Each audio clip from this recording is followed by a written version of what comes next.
One day in November, as I was walking with Mago down Figueroa Street, where we had gone to make another payment at Fashion 21 for the clothes Mago had put on layaway, we passed by the shops and looked longingly at the shoes and pretty clothes the mannequins in the windows were wearing.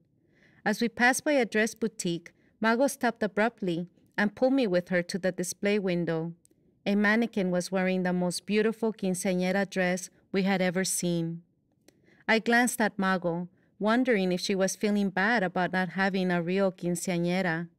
When she turned 16, Papi had actually thrown her a party, perhaps because he had felt bad that she didn't have a quinceañera.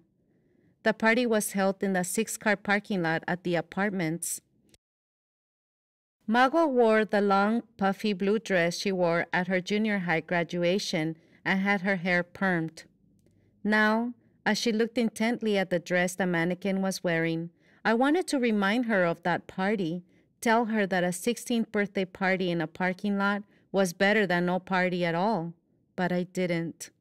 I thought about those nights in Mexico when we had gone to sell cigarettes and snacks with our mother at La Quinta Castrejon and watch all those young girls with their beautiful quinceañera dresses. I recognized that look of longing in her eyes, and I knew that if I could see myself in a mirror right then, that would be the same look I would see in my own eyes. "Come on," she said, turning around and pulling me away from the dress. She was deep in thought, and just as I was about to ask her what she was thinking, she stopped abruptly and said to me, "You know what, nena? I'm going to throw you a quinceañera." "What are you talking about? You're crazy," I said. "I already turned 15 2 months ago, and besides, where are you going to get the money?" "I don't know, but I'll get it. I'll ask my friends to be the godparents. I'll do it." I thought my sister had gone insane. Quinceañeras were expensive, and there was no way Mago, with her part-time job, could pull it off. I tried not to get excited about the quinceañera, knowing that pretty soon Mago would come to her senses and realize it wasn't going to happen. To my surprise, on Sunday when we visited Mommy and Mago told her about her plans, Mommy got on board with the quinceañera and offered to help get some godparents. Mago said she wasn't very surprised at Mommy's response. She said, "Don't you remember those nights at La Quinta Castrejon?" And I suddenly knew what she meant.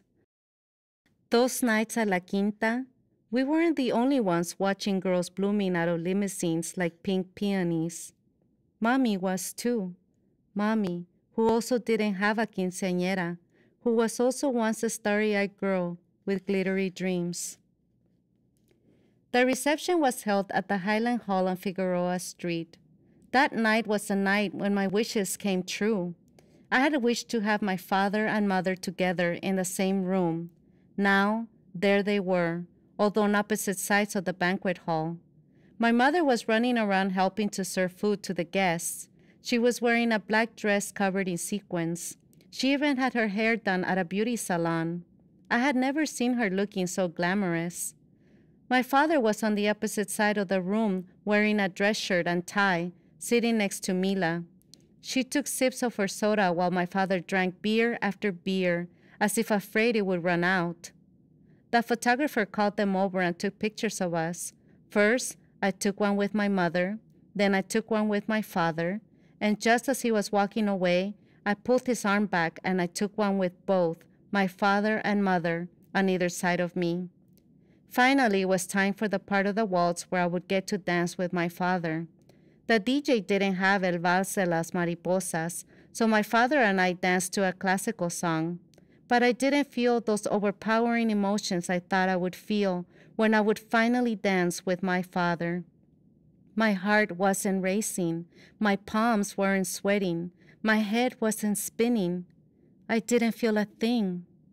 I smelled the alcohol on his breath, and I kept turning my face away from his. Always, my eyes returned to my sister, who was standing by the door looking proudly at me. And I knew that I should have been dancing this waltz with her.